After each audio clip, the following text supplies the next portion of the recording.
Esse é o quarto de uma série de 4 vídeos sobre análise combinatória. Nesse vídeo nós vamos falar sobre combinação. Se você não assistiu os vídeos 1, 2 e 3, link na descrição. Assiste lá porque é muito importante para você poder entender esse aqui numa boa. Se você já assistiu, a gente se encontra depois da vinheta.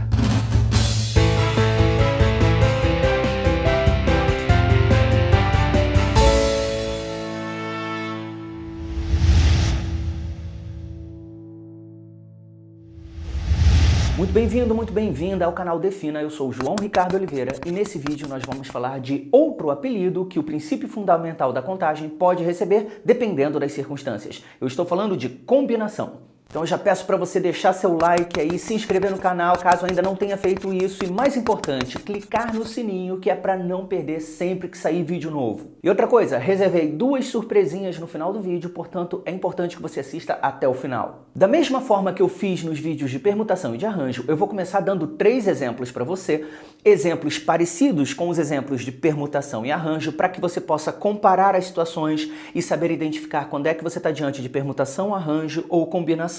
Antes de resolver, nós vamos analisar esses exemplos com as 2 palavrinhas mágicas, lembra delas? E depois nós vamos construir juntos a definição de combinação. Então vamos lá. Primeiro exemplo, você e mais 4 amigos vão ao cinema. Chegando lá, vocês já estão sentados, sentadinhas lá, esperando o filme começar, e aí vocês decidem comprar pipoca. Vocês combinam então que 3 de vocês vão lá fora para comprar pipoca. De quantas formas diferentes vocês podem fazer isso? Segundo exemplo, as 5 letras da palavra Marte vão ser escritas separadamente, uma em cada cartão. Esses cartões serão colocados num baú. Uma pessoa vai aleatoriamente sortear 3 dessas cartas e depois colocar dentro de um saco. De quantas formas diferentes nós podemos preencher esse saco? Terceiro exemplo, você quer pintar a parede da sua casa. E para isso você dispõe de 5 baldes de tintas de cores diferentes. Só que você não quer usar nenhuma dessas cores. O que você quer, na verdade, é criar uma nova cor misturando 3 dessas 5 tintas. De quantas formas diferentes você pode criar essa nova cor? Mais uma vez, nós temos 3 exemplos que são diferentes apenas nas aparências, porque lá na essência deles, intrinsecamente, eles são idênticos. Antes de mais nada, o que está acontecendo nesses 3 exemplos que também aconteceu nos exemplos de arranjo? Você está fazendo uma escolha. Por quê? Nos 3 exemplos, N vale 5 e P vale 3, porque são 5 elementos disponíveis em todos os exemplos, mas você não vai trabalhar com todos os 5, você vai desses 5 escolher 3. Então, a semelhança desses problemas com o arranjo é que você está fazendo uma escolha. Mas qual é a diferença? Você consegue perceber que nesses exemplos agora, a ordem dos elementos escolhidos, se você alterar a ordem deles, isso não vai produzir um resultado diferente? Por exemplo, no exemplo do cinema, 3 pessoas vão lá fora comprar pipoca. Não importa quem vai primeiro, quem vai segundo, quem vai em terceiro lugar, todos os 3 vão juntos, não existe uma colocação aí, quem é o primeiro, quem é o segundo, quem é o terceiro. No segundo exemplo, eu iria colocar as 3 cartas dentro de um saco. Não tem aí noção de ordem, quem é a primeira, quem é a segunda, quem é a terceira. No exemplo do vídeo anterior, eu queria construir palavras com 3 letras das 5 da palavra Marte. Na hora de construir uma palavra, você tem quem é a primeira letra, quem é a segunda, quem é a terceira. Se você altera a ordem dessas letras, você tem uma nova palavra. Só que nessa situação agora, nós vamos apenas colocar 3 cartões dentro de um saco. Não existe nessa ideia quem é o primeiro cartão, quem é o segundo, quem é o terceiro. Todos eles estão no mesmo contexto. No terceiro exemplo, nós iríamos escolher 3 tintas das 5 que estavam disponíveis e iríamos misturar. Se a gente vai misturar tintas, não importa a ordem com que essa mistura vai ser feita. Depois que você escolhe as 3 tintas, se você altera a ordem da mistura, o resultado final vai ser o mesmo. E assim nós chegamos à definição de combinação.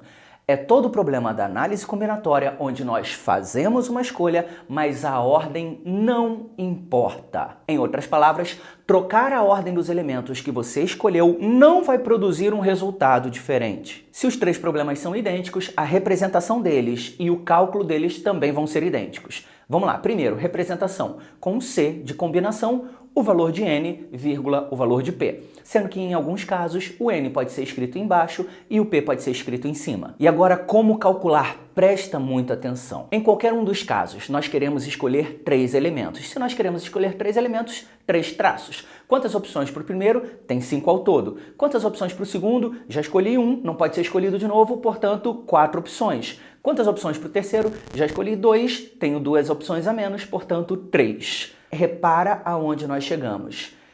Até o momento, isso que está escrito, 5 vezes 4 vezes 3, é o que no vídeo anterior nós aprendemos que se chama arranjo. Então, até o momento, nós temos um arranjo, presta atenção. Só que nessas situações que nós estamos vendo agora, a ordem não importa. Se eu trocar a ordem dos 3 elementos que foram escolhidos, isso não altera nada.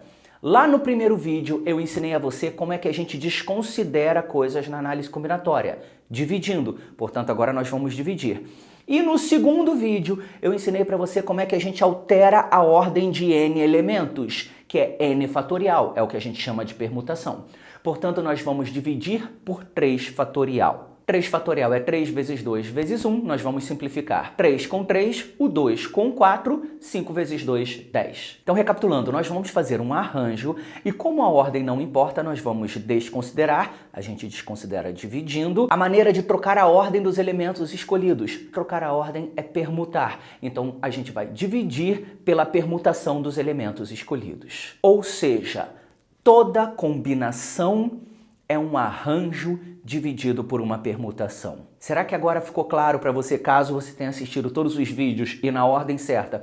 Será que ficou claro por que eu falei primeiro de permutação, depois de arranjo, depois de combinação? Porque, como nós acabamos de falar, toda combinação é um arranjo dividido por uma permutação. Guarda essa frase porque ela vai te ajudar a entender muita coisa, ela vai te ajudar a relacionar muita coisa, tá? Bom, agora vamos falar dela, né? Tem que falar, vamos falar da fórmula, só para eu te convencer de que você não precisa usar fórmula, tá? Lembra o que eu falei no início do vídeo, combinação é apelido para PFC. Se é apelido para PFC, use PFC e seja feliz. Mas vamos lá, falando da fórmula. Preste atenção nessa frase que a gente acabou de falar. Toda combinação é um arranjo dividido por uma permutação.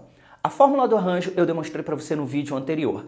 É n fatorial sobre n menos p fatorial. E permutação de p elementos é p fatorial. Isso dá n fatorial sobre p fatorial, que multiplica n menos p fatorial. Uma fórmula gigantesca, difícil de lembrar, muito parecida com a fórmula de arranjo, ou seja, grandes são as chances de você confundir as duas fórmulas. Enfim, não precisa usar, não vale a pena usar. Faz por raciocínio que é melhor. Agora vamos resolver mais um exemplo. Imagina que você tenha na sua cozinha 12 ingredientes para fazer uma pizza, para fazer a cobertura de uma pizza. Você vai preparar uma pizza, só que você quer colocar apenas 2 desses 12 ingredientes. De quantas formas diferentes você pode preparar sua pizza? Bom, primeiro, vamos ver se é um problema de PFC, pura e simplesmente, ou se a gente pode chamar isso de permutação, ou de arranjo, ou de combinação. Você vai fazer uma escolha? Vai, porque são 12 ingredientes, mas você só vai colocar 2 na sua pizza. Ou seja, a gente fica em dúvida entre arranjo ou combinação, porque nas duas a gente faz escolha. A ordem dos elementos importa? Se você coloca calabresa e depois tomate,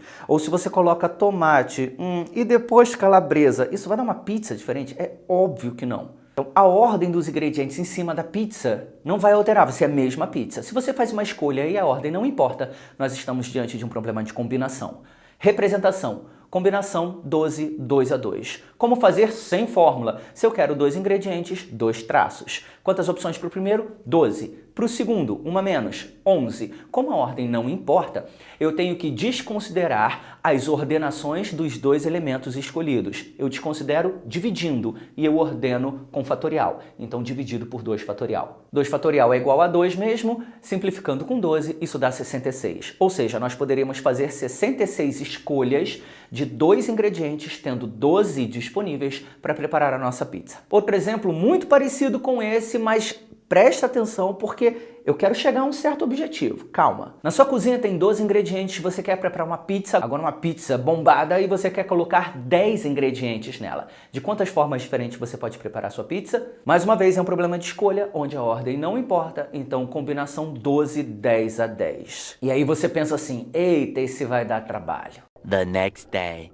Vai encontrar 66. Eita, que coincidência. Coincidência não, destino. Vamos analisar esses 2 exemplos da pizza e vamos aprender algo a mais sobre combinação. Presta atenção. Sempre que você faz uma combinação, você não faz uma combinação. Sempre que você faz uma combinação, você faz 2 combinações.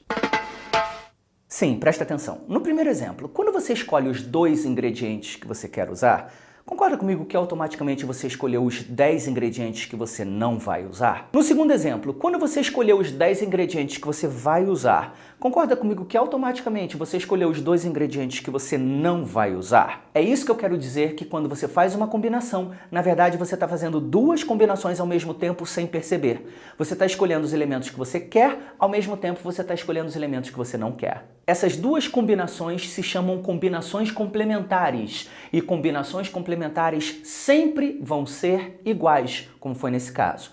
Quando é que eu tenho 2 combinações complementares? Quando elas têm o mesmo valor de n e o p de uma mais o p da outra é igual a n. Um outro exemplo, qual seria a combinação complementar de 8, 3 a 3? 8, 5 a 5. Em outras palavras, de 8 elementos, quando você escolhe os 3 que você quer, automaticamente você está escolhendo os 5 que você não quer. Se você resolver combinação 8, 3 a 3, combinação 8, 5 a 5, você vai ver que o resultado vai ser idêntico. E saber disso pode facilitar muito o nosso trabalho na hora de resolver questões. Por exemplo, vamos supor que você precise resolver combinação 11, 8 a 8. O que significa isso? Que você tem 11 elementos disponíveis, vai escolher 8 e a ordem dessa escolha não importa. Como você faria isso? 8 traços, preencheria esses traços e depois dividiria por 8 fatorial. Isso dá muito trabalho, concorda comigo? De que outra maneira você pode resolver isso então muito mais fácil? Em vez de escolher os 8 elementos que você quer, escolha os 3 elementos que você não quer. Então, em vez de fazer combinação 11, 8 a 8, faça a combinação 11, 3 a 3. Ou seja, faça a combinação complementar da que você quer. Combinações complementares sempre vão ser iguais. Então você pode trocar uma pela outra porque você vai ter o mesmo resultado. E combinação 11, 3 a 3 é muito mais fácil de fazer. 3 traços preenchendo 11 vezes 10 vezes 9 dividido por 3 fatorial. 3 fatorial é 3 vezes 2 vezes 1. Vamos simplificar esse denominador com esse numerador. Isso dá 165. E assim nós chegamos ao final dessa série de 4 vídeos falando sobre análise combinatória, mas aí vem a novidade que eu prometi lá no início do vídeo. Eu vou fazer um outro vídeo bônus com alguns pontos que são muito raros de aparecerem em vestibular, em provas de concurso, em provas militares. Por isso eu deixei eles de fora desses 4 primeiros vídeos, mas eu vou fazer esse vídeo bônus só para não deixar nada descoberto. E além desse vídeo bônus, eu vou fazer um outro vídeo só com exercícios, com 2 objetivos. Primeiro, treinar na prática, né, toda essa teoria que eu falei para vocês. E segundo, treinar a diferenciação de problemas de PFC, problemas de permutação, problemas de arranjo, problemas de combinação. Saber identificar, treinar a identificação de cada um deles em cada circunstância. Para fazer esse vídeo de exercícios, eu queria a sua ajuda, eu queria a sua colaboração, eu queria que você colocasse aqui nos comentários exercícios ou exemplos de análise combinatória. Problemas que você considera bons, problemas que você tenha dúvida, que você não consiga fazer, que você tenha tido algum trabalho para fazer, enfim, problemas que você considera bem representativos de tudo isso que a gente falou. E se esses vídeos te ajudaram a entender sobre análise combinatória, compartilha, coloca lá na timeline do seu Facebook, manda por WhatsApp para todo mundo que você conhece. Isso vai ajudar outras pessoas e principalmente vai ajudar o canal para que a gente possa continuar produzindo conteúdo. Então, beijos, abraços e até a próxima.